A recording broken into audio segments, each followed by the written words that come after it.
Hello, oh, that's not good. Hello, and welcome to another episode 2 of Sunday Sit Down. I hope, or Sit Down Sunday, whatever the title is in the description, that's what this is called.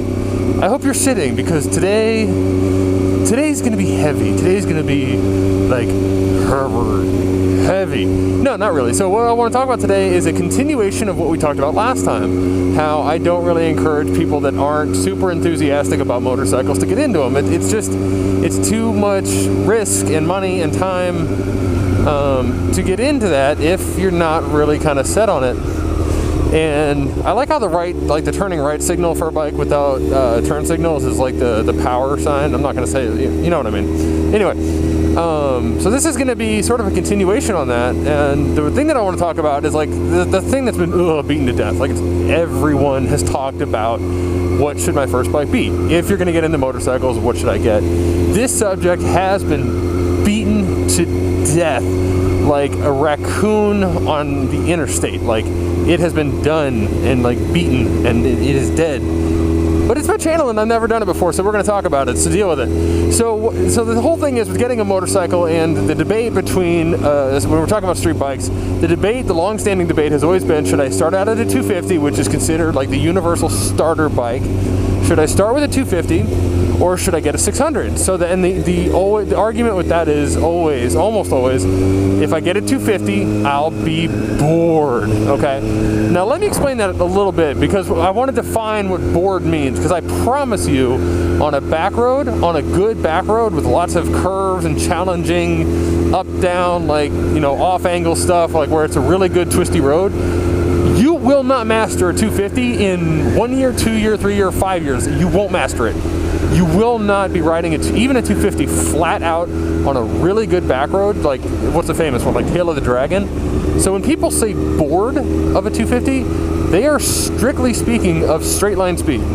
Because yes, a 250 after probably a matter of weeks, if you've ever ridden a four-wheeler or a dirt bike before, a 250 will be kind of dull, not gonna lie.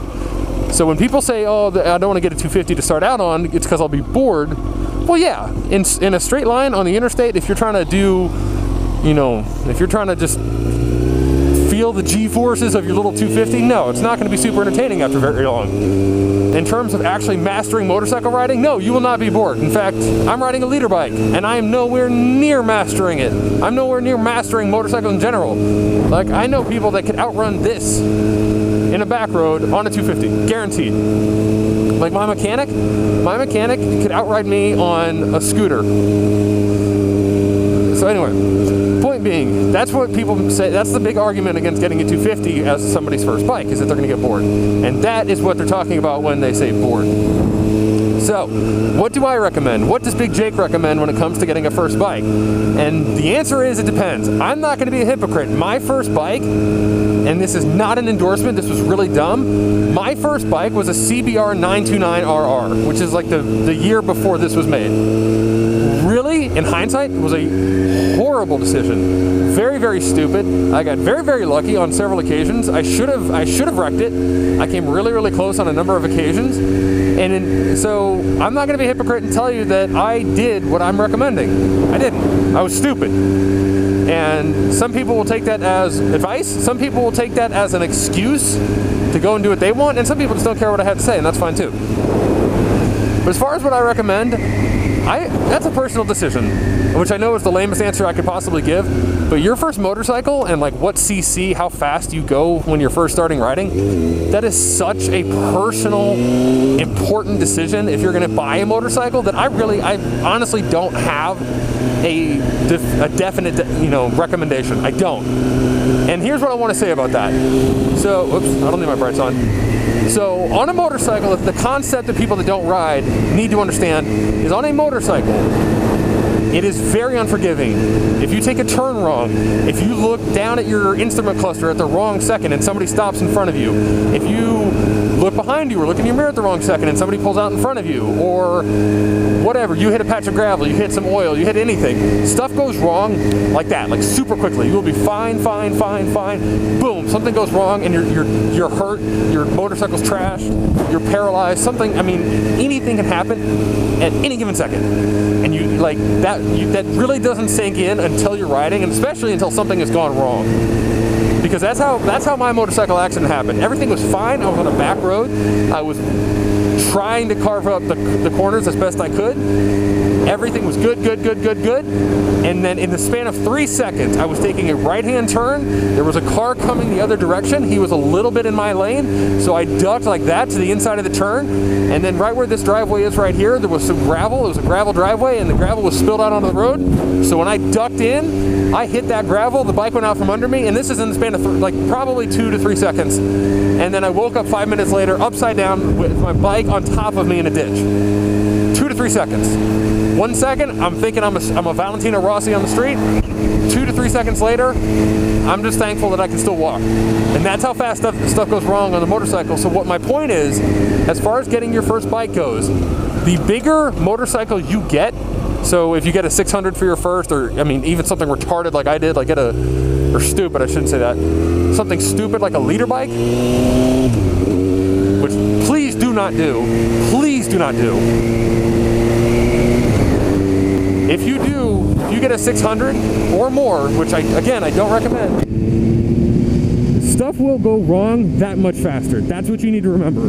You will have even less time to think, to react, to maneuver, to stop. So you are basically, the faster a bike you get, if you're a newbie, the more dangerous and the more difficult you are making it on yourself. And you really, here's another recommendation, you really need to think about what type of riding you want to do.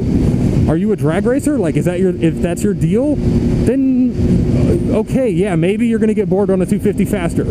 But if you're like watching YouTube videos like R Nicky Mouse, which is an amazing channel on YouTube, if you don't follow it, check it out. It's R, just the letter R, Nicky, Nickey, Mouse, Mouse, all one word.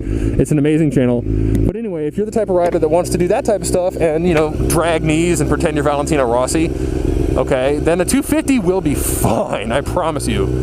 A 250 will keep you entertained for a long time because you will not be dragging any knees or elbows or anything like that for a year or 2 or 3 or more. So if that's your thing, if you want to like carve twisties, 250 is just fine. And a 250 is fine, I mean, for anybody, but I'm really emphasizing that for people that aren't that worried about straight line speed, because you will not get bored.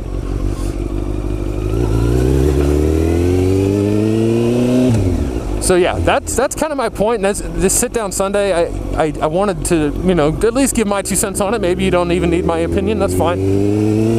But yeah, when people are talking about their first bike, they really need to do 2 things. They need to accept what level of danger they're willing to put themselves in, and they need to appreciate the fact that until you're riding, you do not understand how fast things go wrong.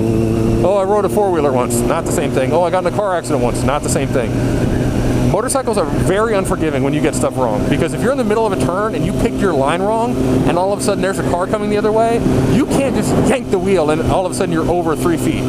That's not how it works. And so, yeah, number one, you need to appreciate and respect that you don't understand the level of finesse motorcycles can take. And number 2, really think about what type of riding you're trying to do, because people don't even think about it when they say, oh, I don't want a 250, I'm gonna get bored. Well, what type of riding are you gonna do? Because I promise you won't get bored on the back road. I know friends that have had bikes like this. They've had leader bikes, R1, ZX10R, CBR 1000s, you name it, and they've gone down to a 600 or even more. They've gone down to a supermoto. And if you don't know what a supermoto is it's a street legal dirt bike. It is, I mean, they're quick, but they're certainly not fast. They're usually between 250 and 400 cc's, and the reason people get them is because, I'll tell you right now, you can't use a leader bike on the back road. Like, on any good tight back road, you don't need 1,000 cc's. You don't. I'm telling you right now, you don't. And so what I've had a lot of friends do is they've gotten the big bikes, and then all they're into is doing, you know, back roads. And so they end up getting rid of them for something smaller, tighter, more nimble. So really think about what type of riding you're going to do, and really think about what danger level you're willing to accept, and then make your own decision. Because at the end of the day, it's your life. It is your life, and if you can appreciate, if you can appreciate how fast things go wrong, and you're prepared for it, and you buy good gear, I mean, that's all I can really say about that. I'm not going to tell you not to do anything. God knows I did what I wanted. But just put thought into it, because if you wreck and something happens, you can't take that back. If you, God forbid, you lose a limb, or you lose the ability to use limbs, or whatever, something serious happens, you'll wish you were bored on a 250. It's like my favorite saying. I don't want a 250, I'll get bored. Which is exactly what I said when I got this motorcycle. Or not this one, but the one before it. Like, I don't want to get bored. I don't want to get bored. And oh my God, I'm so far away from mastering this bike or any bike. It's ridiculous. So, anyway, this has been Sit Down Sunday, or Sunday Sit Down. I prefer Sunday Sit Down. That's what this will be called. Thank you for tuning in. Thank you for riding along. I hope this brought some type of value to your life. And if it didn't, well, watch a different channel. I love you guys. See you next time.